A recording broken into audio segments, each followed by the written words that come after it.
Hi everyone, today I want to show you how to make kefir whey. And as I've been talking about, whey is actually a very powerful healing agent. And like raw milk, you can use during a cleanse, which is one way to do it. Whey has many of the same properties, only it's even more cleansing and maybe less nourishing. Because when you use the whey, when you make the whey, you take away the casein and the fats, most of the fats. So you're removing the actual digestible foods in the milk. And what you have, so I can show it here. This is like a cheese. I've removed, you can see it here. I've removed the casein, all the sort of solids that are in the milk. And when you do that, you get the water that is left in the milk. And what we're going to make is not only whey, which comes from cheese production. We're just going to make a simple cheese, really. We're actually going to ferment the whey. And as I've mentioned earlier, fermented whey is really, really powerful and has been used as a healing agent, especially in Switzerland in the 1700s. They discovered that people who drank whey, especially fermented whey, became very healthy. And they noticed it because they gave it to their animals, and they could see the animals who were having the whey, they were much more healthy and strong. So they discovered this whey cure. And I've been trying it for a few days, and it's pretty it's pretty powerful. It does really, they say in Ayurveda, they say that whey cleanses the channels or the canals of the body. So all the detoxifying organs of the body, they're giving an enormous boost when you just drink fermented whey. So, and there's many different ways, different types of whey that you can use. And of course, when it's fermented, it's chock-a-block full of probiotics, and that's what we want. So today we're going to make a kefir whey, because we want all the beautiful probiotics that are in the kefir and the yeasts and the things that are very healing. And in order to make a kefir whey, it's actually quite hard because you can just make kefir. And as I've shown on the video about making thick kefir, you can just let it ferment till you see the whey in the bottom, and then you can just sort of hold the cheesy part back and just pour the whey off. But you're not getting very much. And if you want to do an actual whey cleanse where you're only drinking whey, you need about 3 liters a day. So we want to make lots of kefir whey. And the way I found out how you can do it is that you take your raw milk, and of course we want it to be raw because it's just so extra fantastic and grass-fed and all these beautiful things. And you heat it to about 30 degrees, which is sort of, it's not even really warm. It's just feels a little bit cool on the finger, but if you have a thermometer, you can just test that it's about 30 degrees. And then you put in your whey, your kefir, which is just, this is just ordinary kefir. It's quite runny. It's just been, I've just taken the kefir grains out. So we have this kefir. So in this we have all the probiotics we want. So now I'm just going to pour it in more or less. And it doesn't matter, you put quite a lot. Maybe 2 cups, for this is about 10 liters of milk. So maybe about 2 cups of kefir. And you stir it around, and it's like the simple feta cheese I showed you how you can make an easy feta cheese. This is very similar. So now it's just standing here, and we'll just put a lid on it. Put the lid and cover it up. And we'll leave it for a little while, maybe 2 hours, maybe 3 hours, because we want the fermentation to really get going. So in some hours. I'll come back and I'll show you what to do then.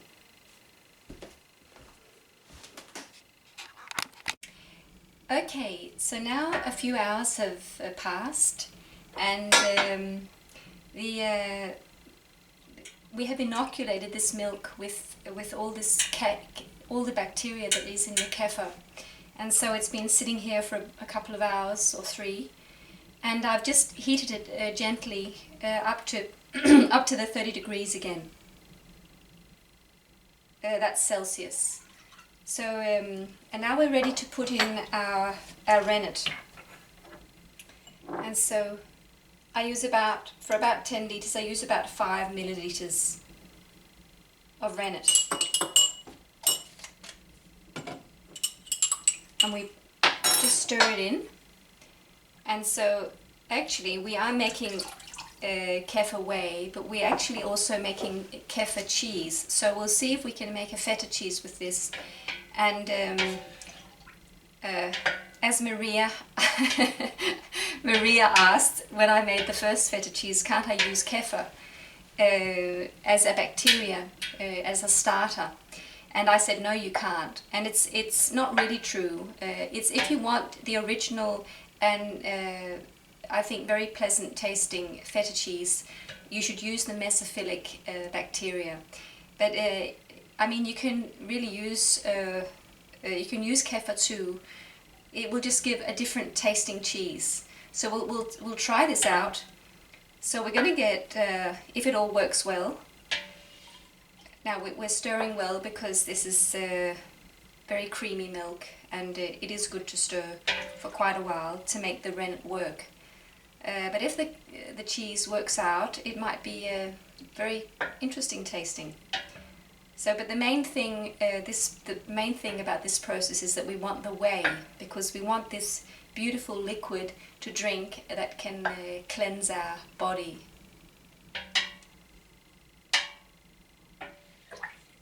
So now we've put the rennet in, and we're going to cover it up again and let it stand for about an hour. We won't be fussy with the timing, but for about an hour, just keep it nice and warm.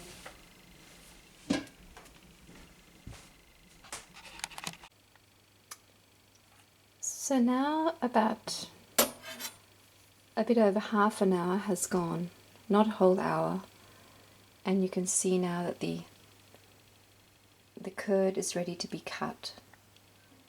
It's a firm cut.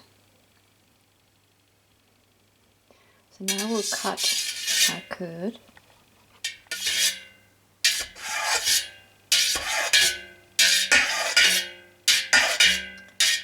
About 2 centimeters. Like this. On each angle.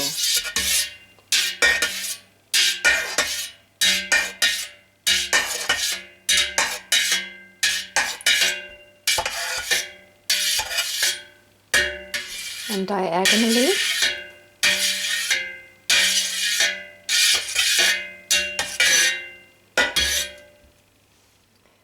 And this way.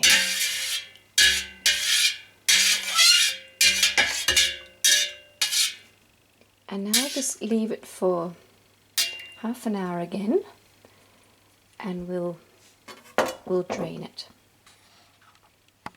So this is actually the next day, because I left the curds in the milk, in the whey, till the next day, because I thought that was the best way to do it. So now the curds have been sitting, or the milk has just been standing after I cut it. It's been standing all night long. So we will see that the curds have really shrunk a lot, and it's going to be easier for us to strain all the way off, because that's what we want. And we won't make a feta cheese because that's what I've decided. So I'll just get the camera a bit closer so you can see. So now I've got it all ready to drain off the whey, and I just want to show you this this cheesecloth, because it actually took me quite a few years to figure out. I've actually just figured out about these cheesecloths, and you can get different types. And this is a coarse one, and it's good when you have firm curds, because it won't run through. If you have soft curds, which we would have had if we took after cutting it, the curds, if we took it after an hour or so, the curds would be very soft, like when you make feta cheese. And for that you use a cheesecloth that is much more fine, so it's not as coarse as this. You can also choose to just fold it, and that of course will make it somewhat finer. But today we don't need to do that, so we're just going to put this in here. This is in my pasta pot, which I think is really a good way to do it. And I'm actually just using my washing up basin. I've cleaned it, and we don't have to be so fussy. And I've put this in the bottom.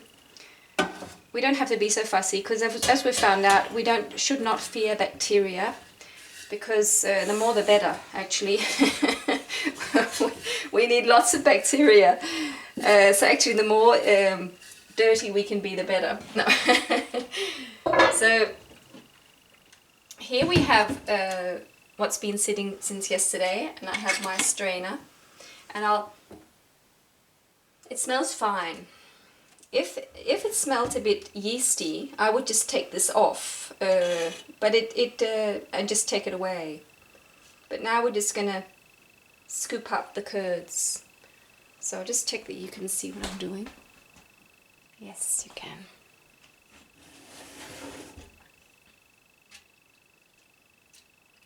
As you can see, they're nice and they're quite firm. A little bit soft in the middle.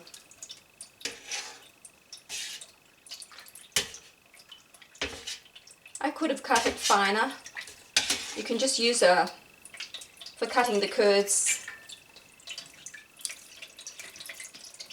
Some people just use one of these and just drive it through when the rennet has been in and it's all gone thick. You just use this, and it will make it will just break it up very finely.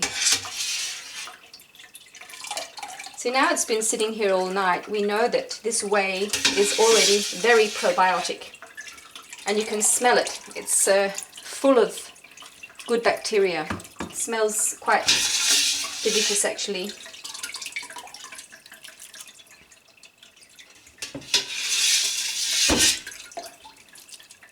And if there's a little bit down in the whey, it doesn't matter so much.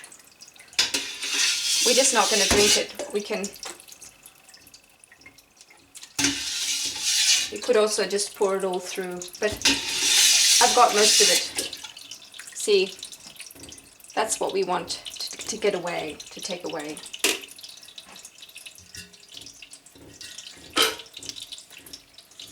And you can see how much I've strained off beautifully.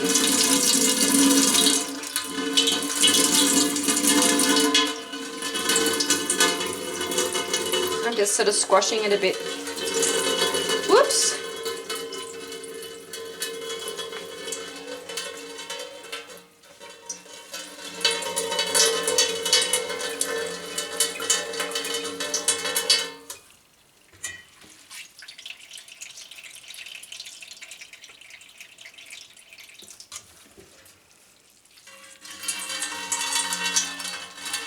I won't squash too much, but we can, if we wanted to get all of them out of here, we can tie it up.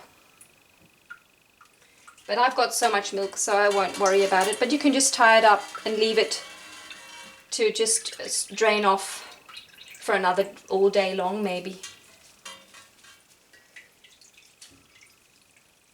So here we have our beautiful whey, and not much has actually gone into here.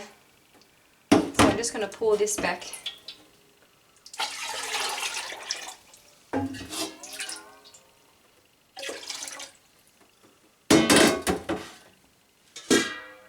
So there we are.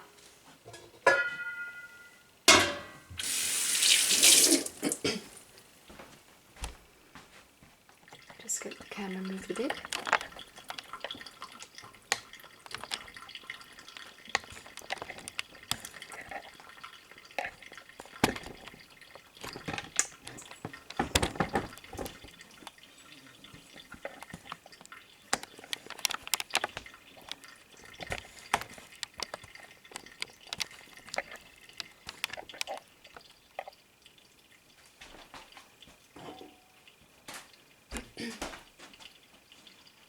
So here we are. We've got our kefir whey now, and it's looking really, really good.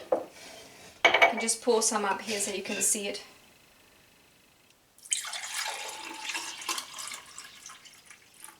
If you want to make sure there's no milk solids in here at all, you could take it through a very fine cheesecloth to get it all out. You can see there's bits in here, but I won't worry about that.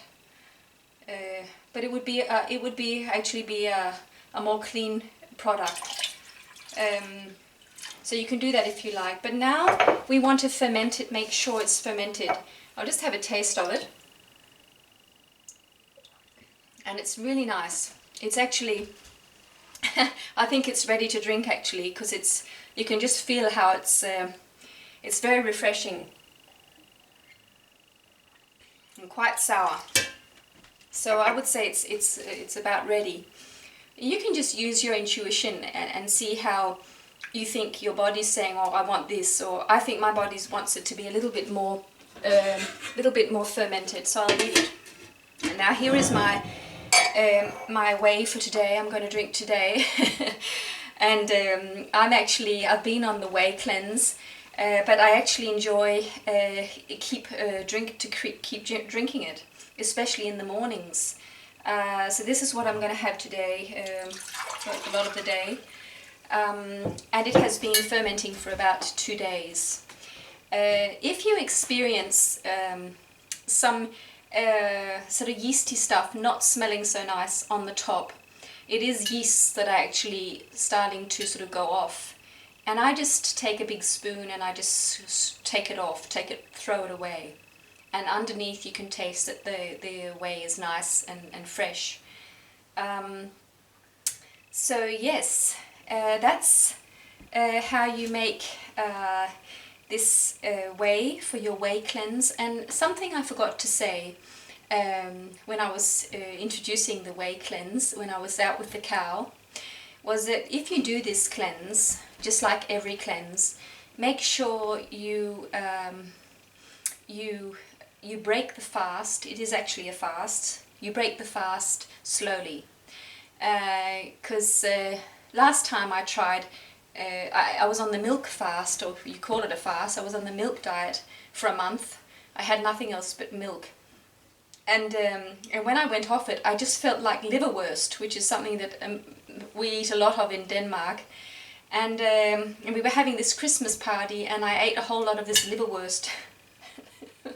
And the reaction was just enormous. I really, really felt I was going to die. It was so bad. My whole nervous system, it just felt like it was breaking down. And you know that you talk about Danish pork. I don't want to talk about much about it because it's not very nice to talk about, but they are fed so many antibiotics, and of course in the liver, the livers of those pigs is so bad, and it was not an organic liverwurst. So I don't know what I was thinking, but when you purify your body this way, you are becoming very, very pure, and you become very sensitive also. So make sure to be really kind to yourself, and if you feel like something like meat when you're finished, just have a little bit, and make sure you have what you've been having on the cleanse, have that all morning, and have whatever you feel like, have that in the middle of the day, because in the middle of the day our digestive juices are strongest and our whole body is much more able to digest. So that was just a little bit of advice if you want to try this whey cleanse.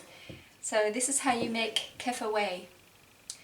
And take care. I'll see you soon.